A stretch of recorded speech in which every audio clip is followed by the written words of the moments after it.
안녕하세요. 전 남을 무시한 사람들의 처참한 끝을 목격한 40대 여성입니다. 세상엔 남을 존중하고 배려하는 사람들도 많지만 그만큼 남을 무시하고 까내리는 사람들도 정말 많은 것 같은데요. 특히나 전 전혀 모르는 사이보다 잘 알고 있는 사이일수록 무시할 때 받는 상처가 더 크다고 생각합니다. 저 역시 누구보다 제 편이 되어줄 사람들로부터 무시를 당해왔었는데요. 결국엔 그 사람들 절 무시한 만큼 제대로 벌을 받게 되었습니다. 남모르게 흘린 눈물만큼이나 처참한 끝을 마주하게 된 그 사람을 봤을 때 얼마나 통쾌했는지 모릅니다. 아마 저와 비슷한 경험을 하신 분들도 많으실 것 같은데 제 이야기가 조금이나마 마음의 위로가 되시길 바라는 마음으로 지금부터 이야기해 보겠습니다. 저희 집은 사실 어릴 적에 굉장히 가난했어요. 엄마 몸이 많이 안 좋으셔서 일을 하실 수가 없었고 아빠 혼자 현장 일을 하시며 저희 삼남매 키우셨습니다. 전 저희 집 맞이고 제 밑으론 3살 차이 나는 남동생과 5살 차 여동생이 있었어요. 그래서 아픈 엄마를 대신해 전 어릴 때부터 두 동생들을 돌봤었죠. 아빠는 어떻게든 생계를 위해 밤낮 없이 일하셨지만 가난이 가난을 부른다고 생활은 전혀 나아지지 않았어요. 사실 전 학교에서도 반에서 5등 안에 들 정도로 공부를 제법 잘하는 편이었는데 집안 형편 때문에 결국 대학은 포기할 수밖에 없었죠. 대신 고등학교 졸업한 후엔 좋은 기회에 대기업 생산직으로 바로 취업을 하게 되었어요. 그 후부턴 정말 저희 집 가장으로서 돈을 벌며 생계를 책임지게 되었답니다. 열심히 일하면서 늘 생각했던 건 동생들에겐 절대 이 가난에 물려주고 싶지 않다는 거였어요. 그래서 매달 쉬지 않고 일을 했고 월급의 대부분은 가족을 위해 썼습니다. 말 그대로 소녀 가장으로서 일을 했던 거였죠. 당시 저처럼 고등학교를 졸업하고 생산직으로 취직을 한 동료들도 많았는데 아무래도 나이가 어리다 보니 화장이나 옷이나 이런 거에 관심들이 많잖아요. 그래서 항상 쉬는 날이면 다들 모여 백화점이고 여기저기 쇼핑을 다니곤 했습니다. 그런데 전 그때마다 옆에서 구경만 할 뿐 뭐 하나 산 적이 없었어요. 그러면 친한 동료들이 항상 저한테 얘기를 하는 게 있었답니다. 야, 정은아, 너 왜 아무것도 안 사? 매번 나올 때마다 넌 하나도 안 사더라. 화장품도 안 사고 옷도 안 사고 넌 그렇게 열심히 일해서 번 돈 어디다 쓰니? 어디 단지에라도 보관해 두는 거야? 예, 그런 말 하지 마. 정은이 죄다 집에 보내준다잖아. 정은아, 아무리 그래도 너 이제 막 어른 됐는데 왜 맨날 집에만 돈을 다 보내? 아깝지도 않아? 화장도 좀 하고 옷도 좀 사 입고 그래. 됐어. 맨날 이렇게 일만 하는데 무슨 화장을 하고 옷을 사 입어. 입고 갈 곳도 없어. 너희들이나 부지런히 쇼핑해. 물론 저라고 친구들과 이것저것 사 먹고 쇼핑하고 싶은 생각이 왜 없었겠어요? 그렇지만 옷 하나를 집어들고 가격을 확인하면 이거면 우리 동생들 뭐 하나라도 배부르게 먹일 텐데 이런 생각이 드니까 함부로 제가 돈을 쓸 수가 없겠더라고요. 그렇게 차곡차곡 돈을 모으고 일부는 저축까지 하며 알뜰살뜰하게 살았습니다. 고급 레스토랑에서 밥을 사 먹는 것조차 저에겐 사치였어요. 그러다 보니 연애도 저에겐 사치나 다름없었습니다. 그래도 이렇게 차곡차곡 모아둔 돈으로 남동생과 여동생을 다 대학에 보내니 얼마나 뿌듯하고 행복했는지 몰라요. 하루하루가 버겁고 힘들기도 했지만 그래도 착한 동생들과 늘 저에게 미안해하시는 부모님을 생각하며 버텼던 것 같습니다. 그렇게 버티다 보니 어느새 회사에서도 연차가 제법 쌓이고 제 연봉도 꽤나 오르게 되었어요. 남동생과 여동생도 대학을 나와 사회생활을 하기 시작하니까 그때부터는 좀 숨통이 트였던 것 같고요. 그러다 제가 29살 때 제 인생의 큰 전환점을 맞이하게 되었어요. 바로 프로포즈를 받게 된 거였죠. 당시 만나고 있던 남자친구는 공기업 산하 연구원이었는데 27살의 친구의 소개를 통해 만나 연애를 시작하게 되었답니다. 남자친구는 처음부터 절 마음에 들어 했어요. 전 사실 친구 부탁으로 고민하다 나간 자리였고, 제 상황에서 연애는 가당치도 않은 일이라고 생각했었어요. 그래서 별로 연애라고 싶은 생각도 없었고요. 그런데 남자친구는 절 끝까지 찾아오더라고요. 거기다 제 모든 상황을 다 털어놨음에도 저에 대한 마음을 놓지 않았습니다. 그런 모습이 저에겐 감동으로 다가왔던 것 같네요. 늘 가난에 허덕이는 절 불쌍해하고 안쓰럽게만 보는 사람들이 많았지, 절 그렇게 사랑으로 감싸주는 사람은 그다지 없었거든요. 그런 남자친구의 끈질긴 구애로 저흰 연애를 하게 되었어요. 저보다 5살이 많았던 남자친구는 참 섬세하고 다정한 성격이었답니다. 그러다 보니 남자친구와 만나며 전 제 현실을 잠시 잊기도 했습니다. 참 사랑에 빠지면 눈에 뭔가가 휘인다는 게 맞는 말이더라고요. 그 뒤로 1년의 연애 끝에 프로포즈 받게 되었고, 전 남자친구의 집으로 인사를 가게 되었어요. 그날이 제가 다시 현실로 깨어나게 되는 날이 될 줄은 그때 몰랐습니다. 딱 현관문을 지나 인사를 하는데 쌀쌀한 남자친구 어머니 목소리가 들려왔습니다. 그래, 뭐 인사 왔다고 하니? 어디 들어와서 앉아봐라. 누가 봐도 반갑지 않은 손님을 맞이하는 듯한 목소리에 전 잔뜩 기가 죽어 집 안으로 들어갔습니다. 그리고선 마치 죄를 지은 것처럼 거실 중앙에 놓인 탁자 앞에 무릎을 꿇고 앉아 있었어요. 남자친구 아버지는 흠흠거리며 제 앞에 앉아 있었고, 남자친구 어머니는 그 옆에서 제가 무슨 말을 할 건지 마치 두고 보겠다는 표정으로 절 빤히 쳐다보시고 계셨어요. 그때 그 정막이 얼마나 답답하고 무서웠는지 모릅니다. 한참을 아무런 말도 하지 않던 남자친구 아버지가 물어봤던 건 학력이었어요. 그래, 성규 얘기 들어보니까 공장에 다니고 있다고? 대학 졸업하고서 바로 공장에 취직한 건가? 아, 아닙니다. 대학은 나오지 않았고 고등학교 졸업하자마자 취직했어요. 그러자 제 말에 옆에 있던 남자친구 어머니께서 헛웃음을 짓더니 비수 같은 말을 계속 쏟아내시더군요. 허, 뭐? 아, 대학을 안 나왔다고? 얘 성규야, 너 좀 너무하다고 생각 안 하니? 아무리 엄마 아빠가 네 의견 존중해 준다지만 이건 아니지. 아이 고졸이라니. 이봐야 아가씨, 내가 성규 봐서 이런 말 안 하려고 했는데 우리 성규가 명문대까지 나와서 연공까지 됐는데 하다못해 대졸도 아니고 고졸 며느리 받아들이라는 건 좀 너무하지 않아요? 엄마, 무슨 그런 소리를 해. 정은이 그냥 일반 공장 다니는 것도 아니고 대기업 생산직이야. 남들 다 가고 싶은 곳 당당히 다니고 있는데 무슨 그런 소리를 하냐고. 이러려고 오라고 한 거야? 아유, 그래. 네가 하도 결혼하겠다 난리를 피우니까 어디 한번 얼굴이라도 봐보자고 불렀지. 근데 이건 해도 해도 아니지. 정은이라고 했지? 내가 어른이니까 말 놓으마. 네가 100번 1000번 한 번 입장 바꿔 생각을 해봐. 우리네 있어서 아들 대학까지 보내놓고 연구원까지 만들어놨는데 고졸에다 공장 다니는 며느리 맞이하고 싶을지. 네가 봐도 아니지 않니? 수준 차이가 이렇게 나면 어떻게 하자는 거야? 엄마!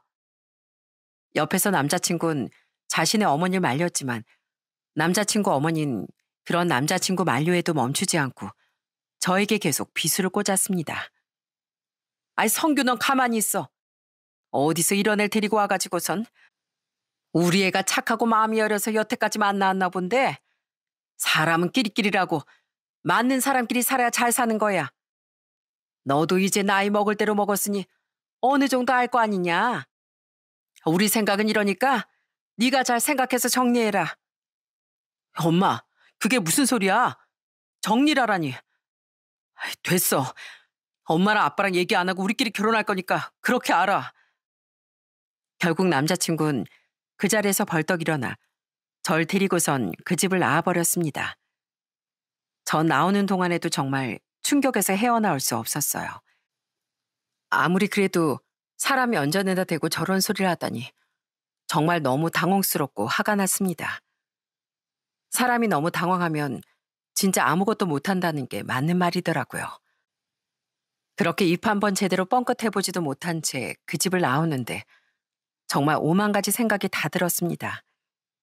사실 남자친구만 보면 너무 좋은 사람이고 평생을 함께해도 되겠다 싶은 그런 사람이었지만 도무지 저런 시부모님은 제가 존중하며 살 수 있을 것 같지가 않더라고요.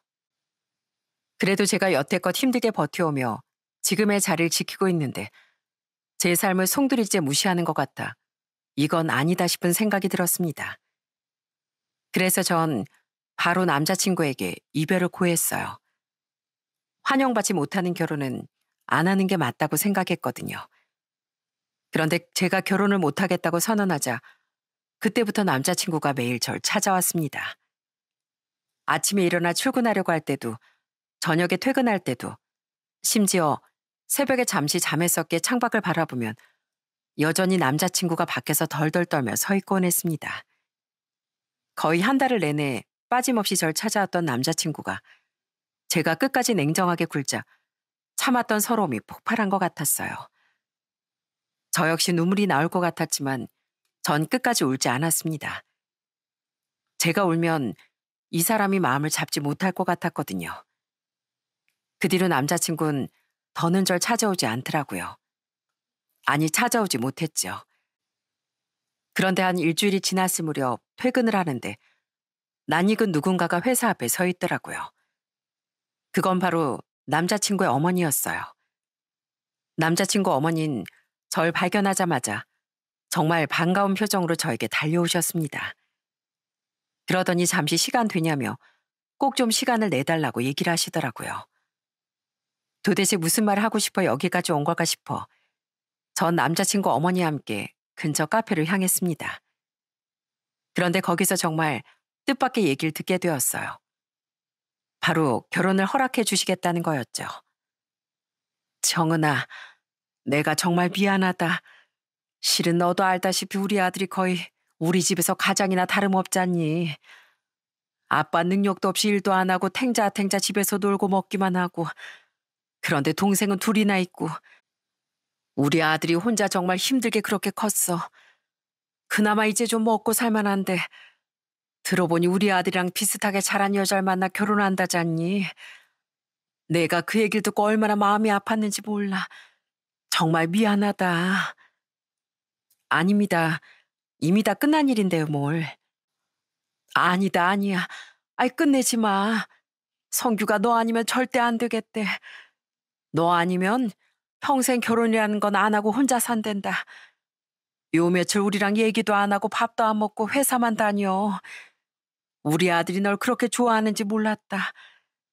난 그저 우리 아들이 좀 더 행복하게 좋은 환경에서 가정을 꾸렸으면 좋겠다는 욕심에 그랬던 거야. 정말 미안하다. 들어보니 너도 힘들게 버티며 살아온 것 같은데 내가 너무 색안경을 꼈던 것 같아. 정말 미안해. 이 결혼 다시 생각해주면 안 되겠니? 내가 이렇게 너한테 사과하마. 우리 아들이랑 결혼해주면 안 되겠어? 그렇게 눈물을 글썽이며 말하는 남자친구 어머니의 표정을 보며 전 너무나 놀랄 수밖에 없었습니다. 사실 남자친구 집안도 그다지 여유로운 편이 아니었어요. 남자친구 아버지께선 원래 화물차 기사로 일을 했었는데 몇 년 전 음주운전으로 면허가 취소되고 잘리면서 그 후론 일도 안 하셨다고 하더라고요. 남자친구 어머니께선 시장에서 일을 하셨는데 무슨 일이 있었는지 시장에서 일도 못 하시게 되었다고 들었습니다. 그러니 그때부터 남자친구가 힘들게 집안 생계를 이어가고 있던 상황이었죠. 그런데 자신의 아들과 비슷한 처지 여자를 만나 결혼한다고 하니 남자친구 어머니 입장에선 마음이 들지 않았던 거였어요. 그러게 반대를 했지만 아들의 진실된 마음을 알고 나자 자신도 마음을 바꾸게 되었다며 저에게 진심으로 사과를 하시더라고요. 그 모습에 저도 사실 많이 흔들렸습니다. 그동안 남자친구가 저에게 했던 행동과 그 마음을 누구보다 잘 알고 있었기에 흔들릴 수밖에 없었죠. 결국 전 굳게 먹었던 마음을 다시 되돌리게 되었어요. 다시 남자친구를 만나고 일사천리로 결혼 준비를 해 결혼까지 하게 됐습니다. 정말 결혼 초반까진 너무나도 행복했어요. 시부모님도 저에게 함부로 얘기하지 않았고 남편도 절 너무 사랑해주니 정말 행복한 생활을 이어갔습니다. 그런데 결혼 초반에 딱 한 번 크게 싸웠던 날이 있었어요.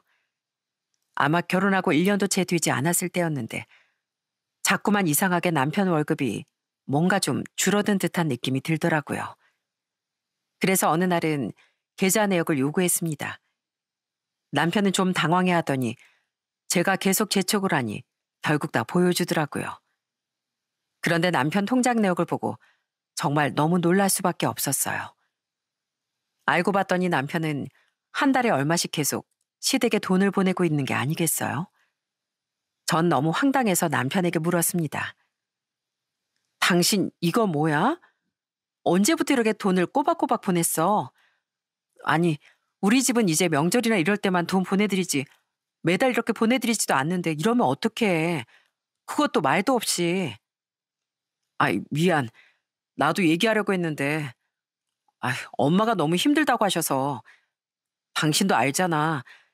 아버지 일도 안 하시고 엄마 혼자 여기저기 식당 일하면서 생계 유지하는 거. 엄마가 자꾸 빠듯하다고 하시길래 나도 여러 번 얘기는 했는데 한 달만 한 달만 하시니까 내가 어쩔 수가 없었어. 미안해. 아니, 그러면 나한테 얘기를 했어야지. 우리 부부 아니야? 아무리 그래도 이런 건 얘기를 해야지. 알았어. 내가 엄마한테 다시 제대로 얘기할게. 걱정하지 마. 처음에 남편은 시모와 단판을 짓고서 매달 보내는 용돈은 없는 걸로 하기로 했습니다. 그런데 남편이 그렇게 얘기를 해도 시모는 절대 안 된다며 거절을 하더군요. 솔직히 시동생들이 일을 하는 것도 아니었고 시모 혼자 생계를 책임져야 하는데 시모 나이도 있다 보니 그게 참 쉬운 일이 아니라는 건 저도 알고 있었습니다.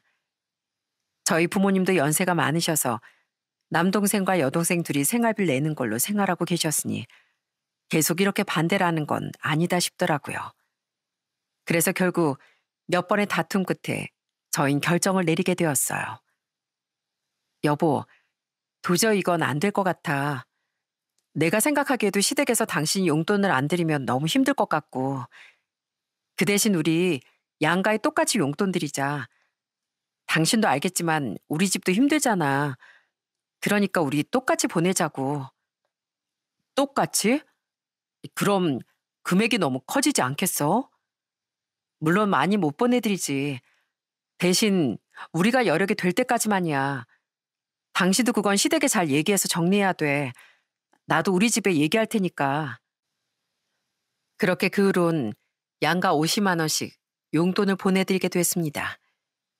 사실 적은 돈은 아니지만 좀 더 아끼고 아끼며 살다 보면 저희도 나름 살 수 있고 양가 부모님도 좀 더 편하게 살 수 있지 않을까 하는 생각에 그렇게 결정을 하게 된 거였어요. 물론 시모는 그때도 너무 적다며 툴툴대긴 했지만 그건 어쩔 수 없다고 생각했습니다. 그리고 전 2년 후에 아들을 낳게 되었어요. 그런데 그때 참 감동적인 일이 한 번 있었답니다. 아들을 낳고서 한 3일 정도 지났을까 남동생과 여동생이 찾아왔어요. 두 손엔 잔뜩 애기 기저귀며 이것저것 챙기고서 들어오더니 저한테 두툼한 봉투 하나를 내밀더라고요. 그 안엔 돈이 정말 많이 들어있더라고요. 전 그걸 보고서 너무 놀라 동생들에게 얘기를 했습니다. 뭐야? 이게 무슨 돈이야? 갑자기 웬 돈이야?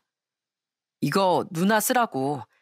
사실 누나한테 뭐라도 정말 크게 해주고 싶었는데 누나 결혼할 때도 우리가 뭘 못해준 것 같아서 내내 마음 쓰였거든. 그래도 우리 첫조카 태어나서 이렇게 해줄 수 있어서 참 다행이야. 아니, 니들이 돈이 어디 있다고 이렇게 많이 줘. 아우, 됐어. 선물도 이렇게나 많이 사왔는데. 누나가 우리한테 그동안 해준 게 얼만데 고작 이거 가지고 그래. 앞으로 우리가 천천히 갚아 나갈게. 받은 게 얼마나 많은데. 한 번에 다 못 해줘. 대신 이렇게 조금씩 조금씩 우리가 다 갚을게. 그러지 마. 누나가 뭐 이거 다시 받자고 너희한테 해준 거야? 그런 거 아니야. 가족이니까 그런 거지. 무슨 소리야. 누난 당연히 다 받아야지. 아무리 가족이라도 누나처럼 동생들을 위해 다 헌신할 수는 없어. 우리가 이렇게 멀쩡하게 사회 나와서 돈 벌고 살 수 있는 거 다 누나 덕분이야. 그러면서 두 동생들은 절 안아주는데 그때 정말 눈물이 많이 나왔습니다. 두 동생들이 이렇게 잘 커졌다는 거, 그거 하나만으로도 그동안의 고생이 눈 녹듯이 싹 사라지는 것 같더라고요. 그런데 저희 동생들과는 다르게 시댁 시동생들은 좀 머리가 아팠습니다. 어떻게 저만 보면 돈 생각이 나는지 그렇게 용돈 타령을 하더라고요. 형수, 나 5만 원만요. 친구들이 잠깐 얼굴 보자는데 엄마가 돈 한 푼도 없다네. 그러니까 형수가 좀 주세요. 네? 5만 원이요? 아, 저도 당장은 없는데. 예? 아니, 대기업 생산직 다니면서 현금 한 푼이 없어요? 아이, 그러지 말고 좀 줘요, 형수. 형수 보니까 돈도 잘 안 쓰던데 그 돈 다 아껴서 뭐 할 거예요. 이럴 때 베풀어야지. 정말로 없어요. 그리고 어제 형한테 돈 달라고 해서 받아간 거 아니었어요? 아니, 그 돈은 어쩌고요. 에이, 그 돈 가지고 뭐 하라고. 당연히 다 썼죠. 안 주고 싶으면 안 주면 되지. 또 그렇게 딴 얘기를 하시네. 아유, 알았어요. 치사해서 안 되겠네. 저희 동생과 비슷한 또래임에도 시동생과 쉬는 어찌나 철이 없는지 취직해서 진득하게 일할 생각도 안 하고 여기저기 다녔다 그만뒀다 하면서 돈도 제대로 벌지 않더라고요.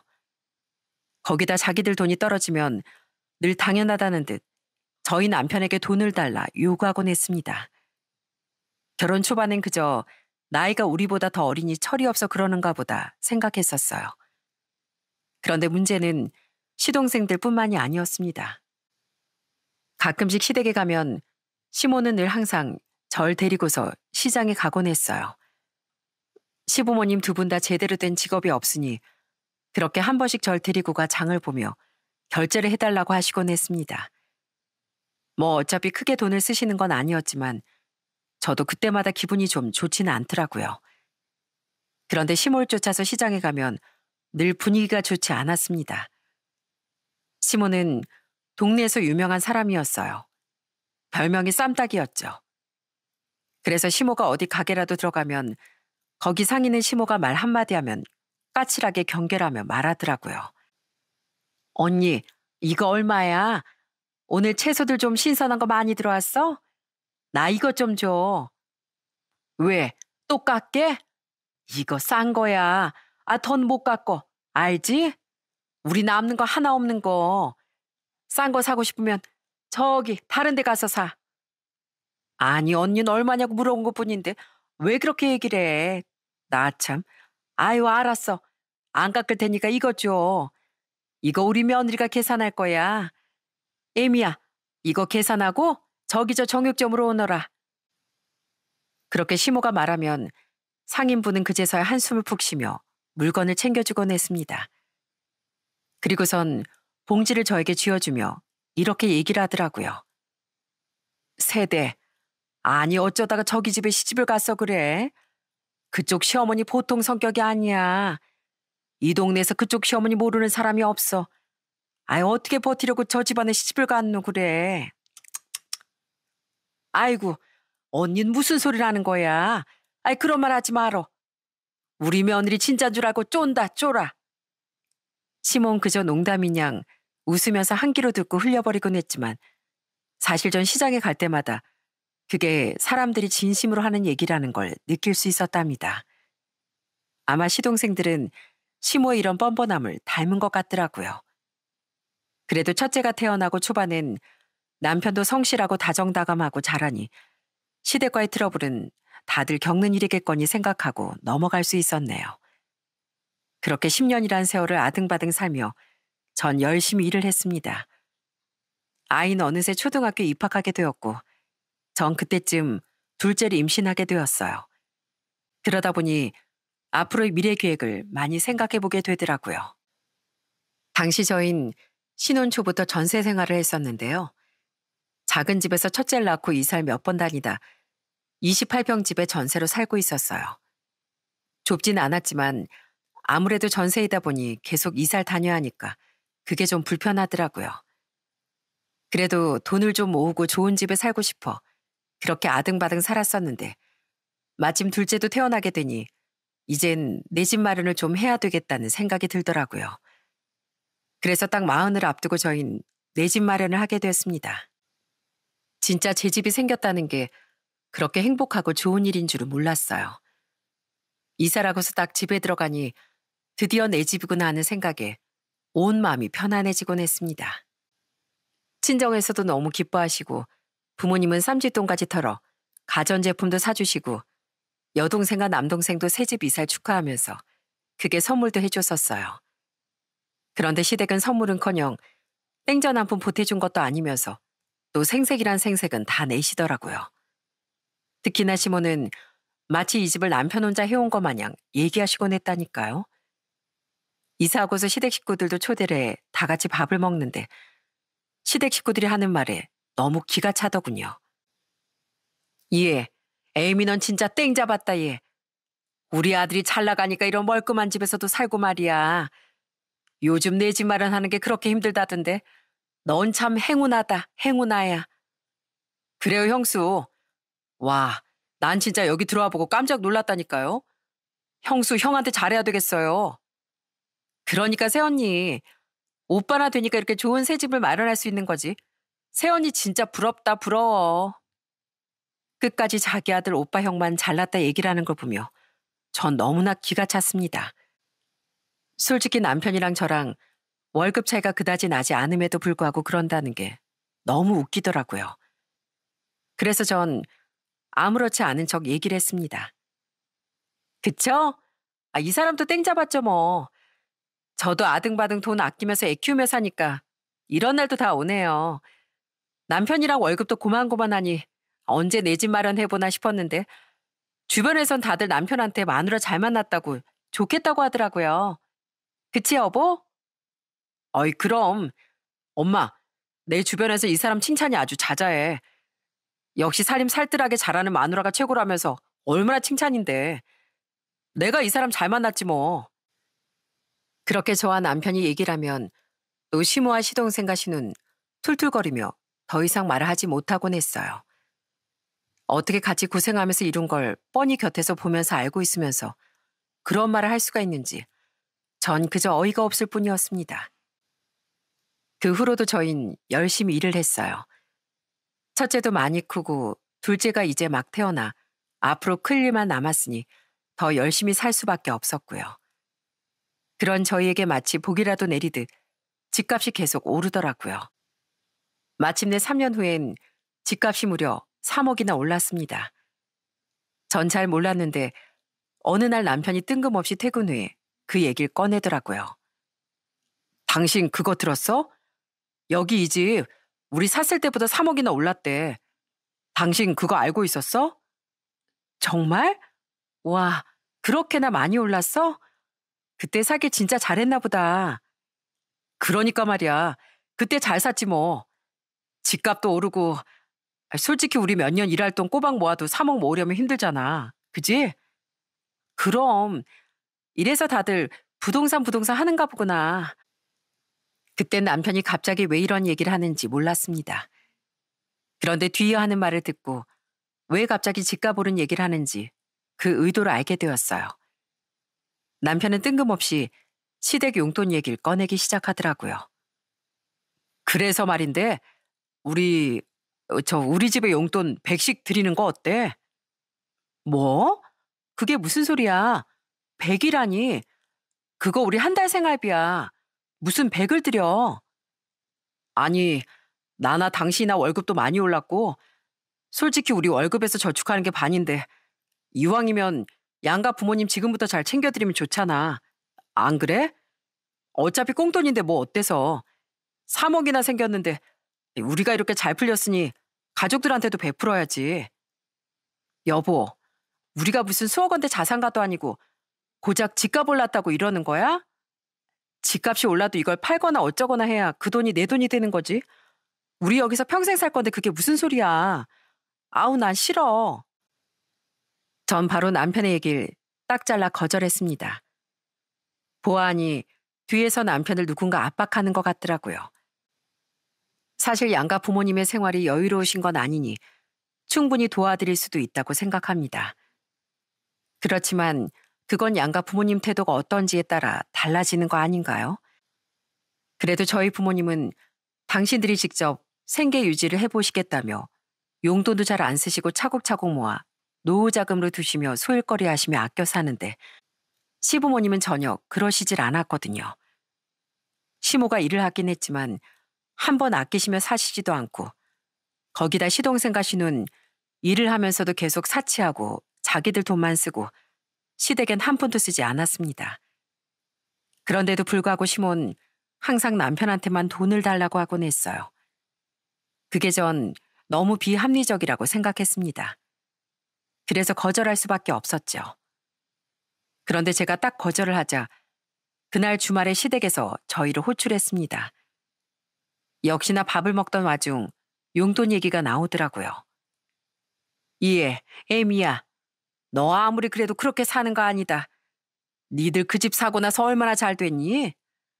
니들 그 집 사기 전에 여기저기 알아봤을 때 내가 우리 아들한테 그 집 좋다고 추천해서 거길 간 거잖아.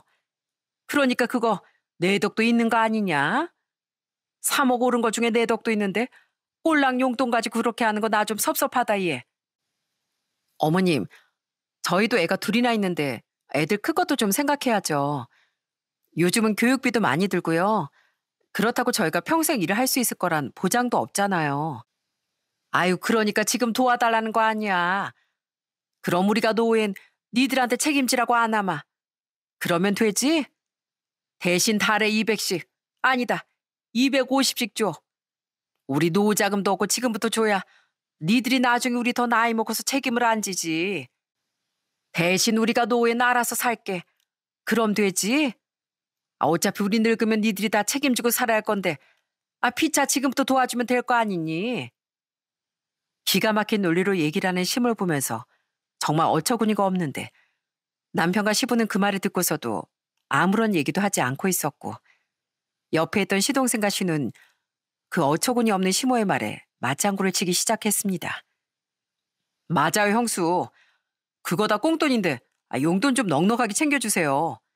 그렇게 챙겨주면 뭐 우리 엄마가 나중에도 더 달라고 하겠어요.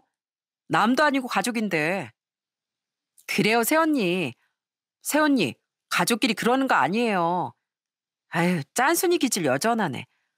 애들이 그거 보고 뭘 배우겠어요? 좀 베풀고 살아요. 3억이나 올랐다던데 나였으면 1억씩 떼어줬겠다. 정말 자기들 일이 아니라고 아무렇지 않게 얘기를 하는 시동생과 신우의 말을 들으면서 너무 어이가 없고 기가 막혔습니다. 그래서 이건 도저히 아니란 생각에 전 딱 잘라 거절을 해버렸죠. 그렇게 얘기할 거면 그럼 이렇게 하죠. 도련님이랑 아가씨도 그럼 월급에서 용돈 떼서 주세요. 대신 돈은 저희보다 적게 내도 이해할게요. 한 30만 원씩이면 되겠죠?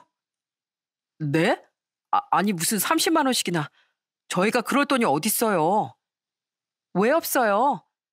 여기서 살면서 생활비 한 푼 안 내고 월급 고스란히 두 분이 쓰잖아요.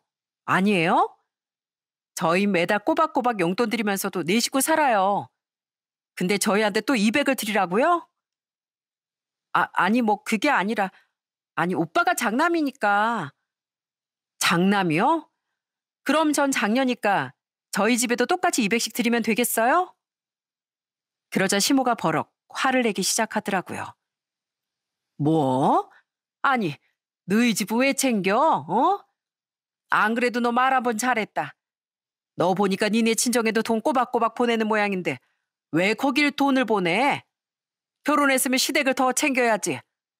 어떻게 친정에 용돈 보낼 생각을 하니? 우리 아들 돈으로 친정까지 먹여 살리려고? 나 그 꼴은 못 본다. 어머님, 말은 바로 하셔야죠. 이 사람이랑 저랑 월급이 얼마나 차이 나는지 아세요? 해봤자 몇만 원이에요. 월급도 비슷한데 어디 한번 각자 집안 따로 알아서 잘 챙겨보라고 할까요? 그래야 속이 시원하시겠어요? 솔직히 저희 집은 딱 정해진 돈만 드리지만 어머님은 자꾸 연락 오셔서 이거 없다 저거 없다 해서 쓴 돈이 얼마인지는 아시고요? 그거 똑같이 저희 집에도 드려도 되나요? 아니잖아요. 그러시면서 지금 뭐라고 하시는 거예요? 제가 무슨 남편 덕을 보면서 살아요. 저희 똑같이 고생하면서 번 돈으로 사는 거예요. 아니, 뭐, 그게 아니라 난 그저 좋은 마음에서 우리 노 니들이 나중에 책임지면 부담이니까.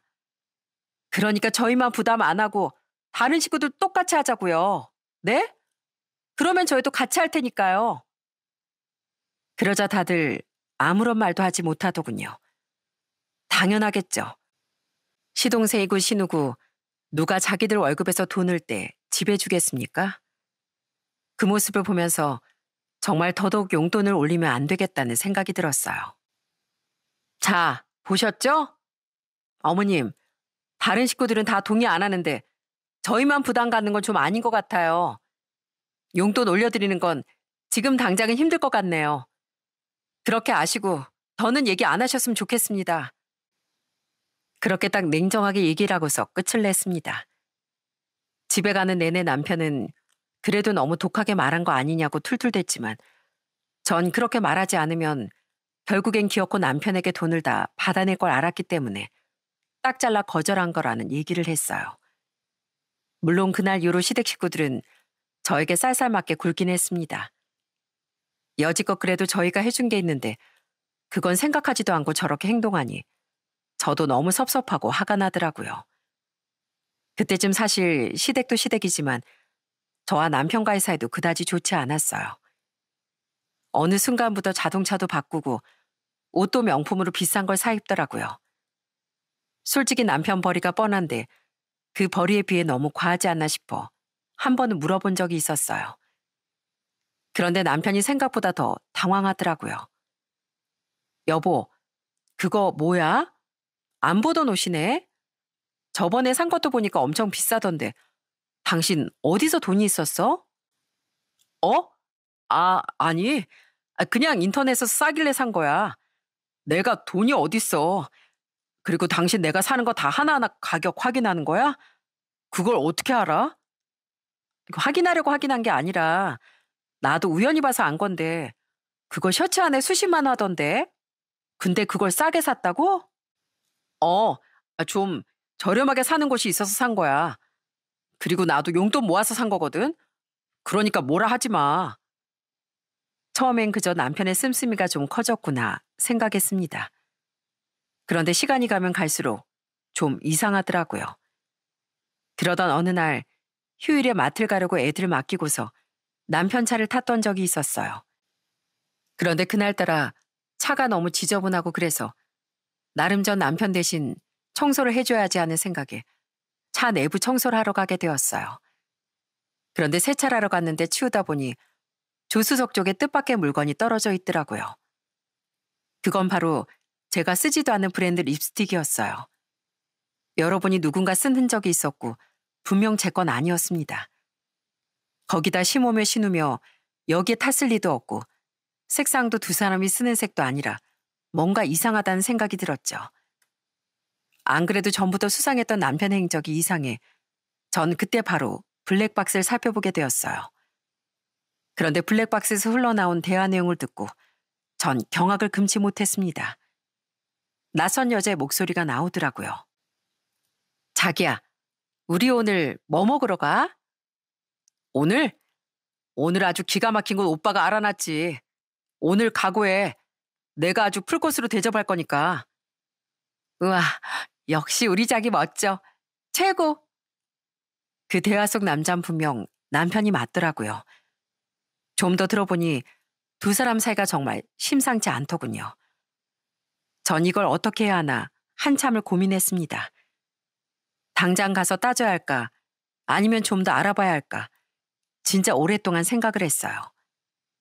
그러다 딱 든 생각은 이것만으로 얘기를 꺼내면 발뺌을 할 것 같다는 거였습니다. 그래서 전 모르는 척 시침을 떼고 집에 간 후 뒷조사를 시작했습니다.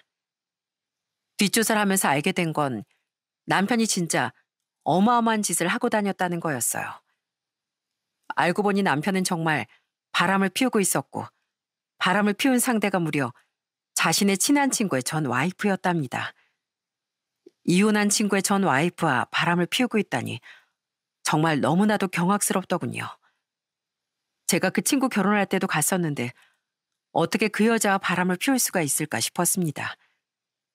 그래서 전 바로 그 상간녀가 하는 동네 미술학원으로 찾아갔어요. 제가 딱 찾아가자 상간녀는 올 게 왔다 싶었는지 엄청나게 당황해 하더군요. 어떻게 여길... 보아하니 내가 왜 왔는지 아는가 보네. 야, 어디 할 게 없어서 남의 남편이랑 놀아나? 그러고도 네가 선생이야? 어? 네가 선생이냐고. 언니, 그게 아니라... 그게 아니긴 뭐가 아니야? 내가 다 알아봤어. 내가 이미 증거도 싹 다 가지고 왔으니까 발뺌할 생각하지도 마. 그러고선 전 고래고래 소리를 치며 화를 냈습니다. 상간년 당황해하며 절 말렸지만 이미 제 말을 들은 사람은 한두 명이 아니었어요. 결국 그 미술학원 학부모들 귀에도 이 사실이 들어가게 되었고요. 동네 커뮤니티 사이트에도 싹 다 소문이 나고 들어보니 학부모들이 다 환불을 요구하고 아주 난리도 아니더라고요. 그렇게 난장판이 되자 상간녀가 직접 절 찾아왔더라고요. 퇴근하고 집에 가는데 아파트 현관 입구에서 절 기다리고 있더군요. 그러더니 절 발견하자마자 무릎을 꿇고 빌기 시작했습니다. 언니, 저 죄송해요. 네? 진짜 제가 잘못했어요. 그러니까 제발 저 찾아오지만 말아주세요. 네? 저도 먹고 살아야 돼요. 저 이혼하고 이걸로 먹고 사는데 제발 또 찾아오지만 말아주세요. 저 남편분과 헤어질게요. 왜 헤어져? 마늘에 있는 남자랑 붙어먹고선 왜 헤어지냐고? 아니, 헤어지지 마. 나 그딴 놈이랑 안 살 거니까. 앞으로 끼리끼리 어디 한번 잘 살아봐. 그나마 상간년 자기 체면을 생각했는지 어쨌는지 몰라도 절 찾아와선 잘못했다고 빌고 또 빌었습니다. 그런데 남편은 진짜 뻔뻔하기 그지없더라고요. 제가 불륜 사실을 알고서 미술학원을 뒤집어 엎었다는 걸 알곤 그날 바로 남편은 집을 나가버렸어요. 그 후로 이혼하자며 문자만 보내놓고선 오지도 않더라고요. 애들 걱정도 안 되는 건지 연락도 한 통 없다가 한참 후에 자기 식구들을 대동해 짐을 찾으러 휴일에 나타났습니다. 그 꼴을 보는데 어찌나 황당하고 어이가 없던지. 그런데도 화가 나는 건 시댁 식구들의 태도였어요. 시모부터 시동생 신우까지 식구들이 다 와선 남편 짐을 싸고 아무렇지 않게 나가며 절 조롱하는 겁니다. 너 같은 짠순이 나도 이제 필요 없다. 걘 미술학원 한다는데 배울 만큼 배운 애라서 이렇게 교양 없이 굴지도 않어. 너처럼 걔가 그러겠니? 사람 마음이 바뀔 수도 있는 거지. 그거 가지고 쪼르르 쫓아가서 다 뒤엎긴. 맞아, 형수. 우리 형 같은 사람 놓친 거 후회할 겁니다. 그러니까 우리한테 좀 잘하지 그랬어요. 오죽했으면 바람을 피웠을까. 그러니까요, 새언니. 어떻게 해요? 이제 이혼녀 딱지 생기게 생겼네. 아우, 쪽팔려. 그러면서 홀랑 짐을 챙겨 나가버리는데 진짜 전 말도 섞기 싫더라고요. 자기 오빠 형이 이혼남 된 건 생각도 안 하고 저렇게 말하는 시동생과 신우도 어처구니가 없었지만 어른으로서 부모로서 자식이 잘못된 행동을 하면 꾸짖어야 하는데 거기다 동조하고 있는 시모꼴을 보고 있자니 진짜 온갖 정이 다 떨어졌습니다. 그 후로 전 독하게 상간녀 소송까지 싹 다 하고 이혼 소송도 했어요. 양육비도 제대로 남편 벌이에 맞춰 받기로 하고 재산 분할도 했습니다. 시댁 쪽에선 재산 분할을 해도 남편이 더 많이 받아야 한다는 어이없는 주장을 했지만 실상 제가 한 기여도도 만만치 않아 제대로 인정받고 재산 분할을 할 수 있었어요. 더는 그냥 그 사람들과 엮이고 싶지도 않더라고요. 저희 친정에선 좀 속상해하긴 했지만 더 늦기 전에 끝내길 잘했다며 다독여 주셨어요. 그 후로 집도 정리하고 전 애들 데리고 친정 쪽으로 이사를 가게 되었습니다. 애들도 부모님이 대신 잘 봐주시고 전 덕분에 다시 일상으로 빨리 복귀를 할 수 있었어요. 그런데 역시나 사람이 죄를 지으면 벌을 받기 마련인가 봅니다. 딱 2년이 지나고서 어느 날 전 남편한테서 연락이 왔더라고요. 평소엔 연락 한 통 안 했었는데 갑자기 술이 떡이 돼서 횡설수설 말을 하는데 그 말이 좀 이상하더군요. 여보, 나 깜빵에 들어갈 수도 있대. 나 마지막으로 우리 애들 보고 싶은데 애들 볼 수 있나? 뭐? 무슨 소리 하는 거야, 지금? 웬 깜빵? 그게 도대체 무슨 소리야? 나 회사동 횡령해서 지금 조사 중이야. 처벌받으면 깜빵 갈 수도 있대. 알고 봤더니 전 남편은 자기 연구비를 횡령해서 처벌 위기에 처한 거였습니다. 저와 이혼한 후에도 그 상간녀랑 계속해서 만났던 모양이었어요. 그런데 이미 불륜 소식이 소문날 대로 소문나니 어떻게 미술학원을 운영했겠습니까? 그래서 그 상간녀가 학원을 접었는데 자기 때문에 학원까지 접게 되니 그 여자도 책임지려고 했나 보더라고요. 그런데 그 책임비가 어마어마했던 모양이었어요. 상간녀는 전 남편 친구와 결혼했을 때도 사치 때문에 갈등이 심했다고 들었거든요. 그러니 전 남편과 만난다고 뭐가 달라졌겠습니까? 그게 감당이 안 되니까 연구비를 횡령하고 그래서 난리가 났던 거죠. 전 남편의 말을 듣고서 정말 어처구니가 없더라고요. 사람이 정신을 차리고 살아야지 가정을 깨뜨린 것도 모자라 회사 돈까지 횡령하다니 참 대단하다 싶더군요. 그 후 전 남편은 어떻게 되는지 아십니까?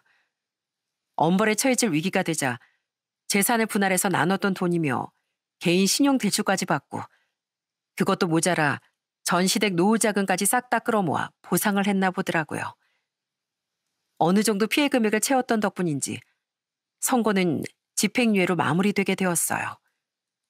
다행히 깜빵은 가지 않았는데 문제는 회사에서 잘린 거였죠. 솔직히 횡령까지 한 사람을 어느 회사에서 받아주겠습니까? 이래저래 취직도 안 되고 힘드니까 또 자금을 잔뜩 끌어다가 치킨집을 운영하게 된 모양이었어요. 그런데 그것도 1년도 안 돼 말아먹고 지금은 신용불량자인 상태로 살고 있답니다. 상간녀하고도 이미 헤어진 지 오래됐대요. 직업 좋고 돈 있을 때야 좋아하지 개털인데 어느 누가 좋아하겠습니까? 그렇게 모든 걸 싹 다 날리고선 이제 전 남편이 시댁에 빌부터 폐인처럼 살고 있다고 하네요. 가끔 저희 큰아들이 전 시댁에 한 번씩 갔다 오면서 하는 말을 들을 때면 진짜 황당할 때가 많아요. 엄마, 나 그냥 할머니 댁 안 가면 안 돼? 가면 맨날 할머니랑 아빠 싸우기만 하고 가고 싶지가 않아. 나 그냥 안 가겠다고 말할게. 왜? 왜 자꾸 싸운다니? 몰라. 맨날 할머니가 아빠한테 좀 나가라고 막 소리치셔. 그나마 손주라고 아들이라고 한 번씩 얼굴 보라며 큰아들을 보내는데 정신 못 차리고 아들 앞에서도 다투는 꼴을 보여주고 있다니 진짜 어처구니가 없을 뿐입니다. 이젠 아들마저 더 이상 만나고 싶지 않다고 하니 어쩌겠어요? 저도 솔직히 이젠 할 만큼 다 했다고 생각합니다. 결국 전 남편은 가정에 충실하지 않고 한순간에 쾌락에 빠져 이제 나락으로 향했네요. 거기다 무조건 아들, 우리 아들만 최고라고 생각했던 시댁 식구들도 결국 그 최고라는 아들이 한순간에 사고를 쳐서 순식간에 집안이 풍비박살 나버렸습니다. 그렇게 남을 무시하고 깔아뭉개더니 이렇게 벌을 받게 되었네요. 본인들이 입 밖으로 내뱉었던 그 모진 말들이 화살로 다시 되돌아온 거라 생각합니다. 그러니 이제라도 좀 반성하고 앞으로 내뱉는 말을 더 조심했으면 좋겠네요. 지금 전 열심히 일하며 애들도 잘 키우고 있답니다. 큰아이도 어느새 많이 커서 듬직해지고 저희 둘째 딸은 너무 귀엽고 애교도 많고 그래서 제 힐링이 되어주고 있어요. 두 아이들과 함께 친정 식구들도 자주 만나는데 요즘같이 이렇게 행복할 때가 없는 것 같답니다. 부모님도 건강하게 잘 지내시고 두 동생들도 각자의 길을 잘 걸어가고 있어 뿌듯하네요. 앞으로는 더도 덜도 말고 지금처럼 행복하게만 잘 지냈으면 좋겠습니다. 아마 이 사연을 들으신 분들 중에서도 저와 비슷한 상처 경험한 분들이 계실 거라고 생각해요. 제가 이렇게 사건을 겪어보니 인과응보는 정말 세상에 존재하는 것 같더라고요. 남을 무시하고 까내린 사람은 결국엔 본인이 그런 처지가 된다는 걸 제가 딱 목격했잖아요. 그러니 여러분들을 무시했던 그 사람들도 그에 마땅한 벌을 받을 겁니다.